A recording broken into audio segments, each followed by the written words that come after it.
50 days ago, I started writing a novel.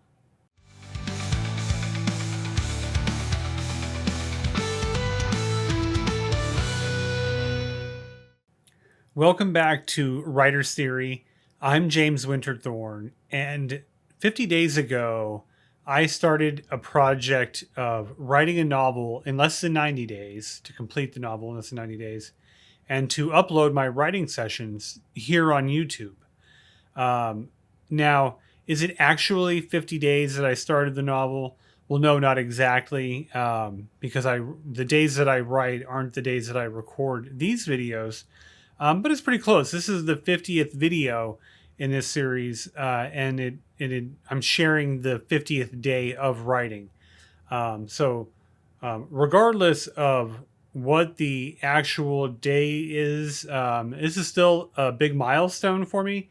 I'm very excited with this leg of the project. So I have some goals for this project. I'm using a course that I created earlier this year to help me plan out the novel. But I want to write a novel of 80,000 words or more. I want to complete the first draft of that novel in less than 90 days. Each of my writing sessions will be recorded and uploaded for you to watch.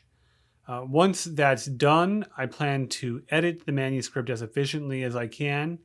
I'm going to create some cover art for it, and I'm going to publish all of that package directly to Amazon Kindle Direct Publishing.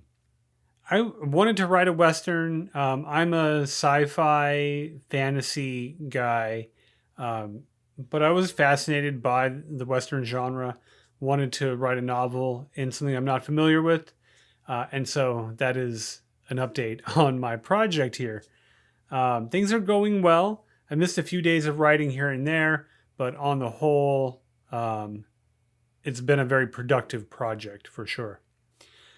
Yesterday's writing session, we left off with our hero group trading horses with another Native American tribe to basically gain passage through a valley where they're trying to escape bounty hunters. And we're going to pick up day 50 where we left off after that interaction. So I'm going to share the first part of day 50 with you now. So I did need to explain that Fireheart was okay trading the horses. It was his idea that they did that in the first place. And he was the one that wanted to keep them. So clean that up real nicely for me there.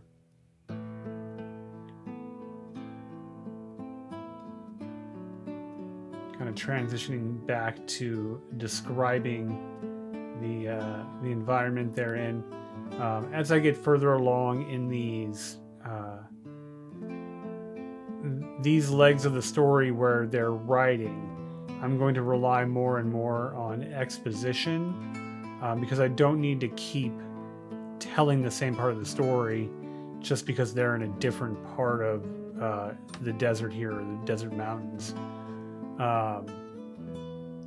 So here and there, I will sprinkle in some exposition about they're traveling and looking for water, things like that. And then when I need to jump back into a more narrative style, I'll do that either with dialogue or just describing what each character is doing.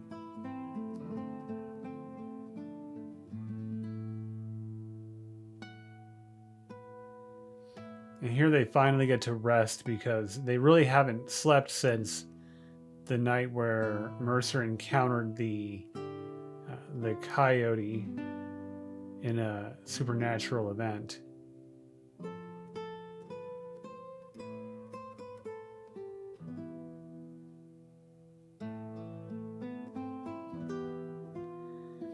And so I still want to keep, I hope I don't do this too often, where I'm referencing what the plan is for these characters. So both Mercer and Alvarez are having this conversation about what they're going to do when they get into town.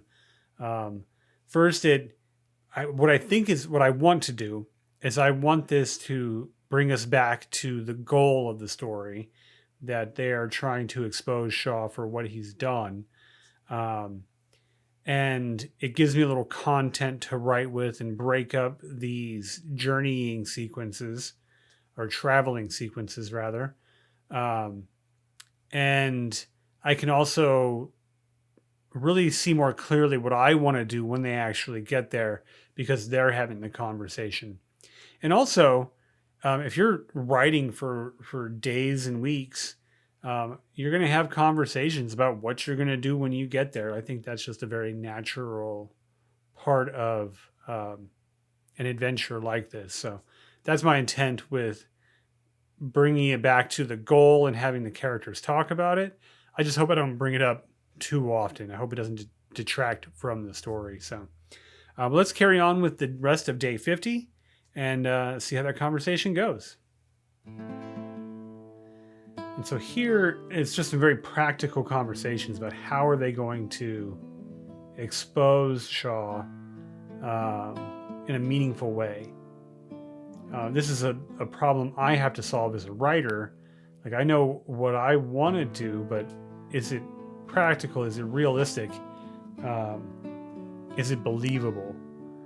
And that is what I have to consider. And so this is partially me trying to figure out what I'm going to do toward the end of the story by having this dialogue, this back and forth.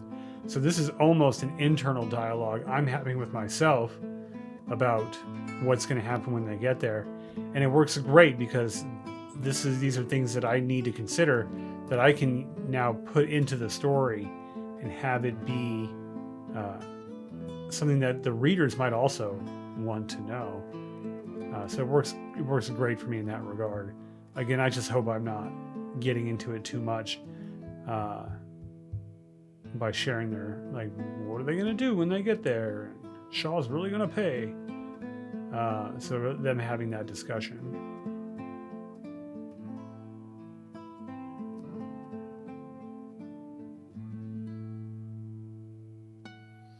So I'm bringing it back here to long-term plans. If they make it out of this whole situation, and the whole chickens thing being Mercer and Davy's dream when they were in the war, and what they did to imagine what they would do if they survived that.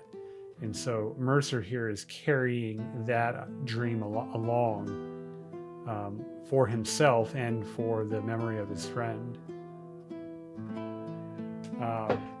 I think these moments are good because especially in adventure stories and stories where there's a lot of fighting, we want to come back to what's important for the characters and have the goal and what's on the line for the characters be something meaningful and hopeful.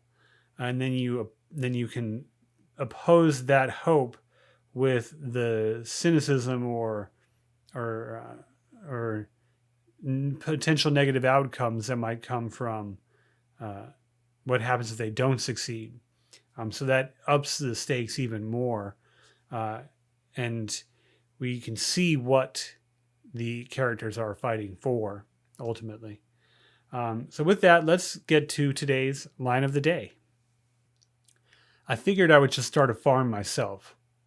I don't know that anybody would want to live there with the ghost of a man, but I'm sure I could convince some chickens to hang around the place. And so while that is in contention for the ultimate run-on sentence there, I like this because it's him being hopeful of the future with him still being humble and having a self-awareness of what he's done and who he's become, and still looking forward to the future. I think there's a lot happening in this line here and what Mercer is telling Alvarez. So that's day 50. If you're just coming to the channel on this milestone, this is the format that I do all the day's writings. We're getting close to reaching my goal, just past the halfway point. Feeling great about it. If you want to see if I make my goal of writing this novel in less than 90 days, please like and subscribe so you can see what happens tomorrow.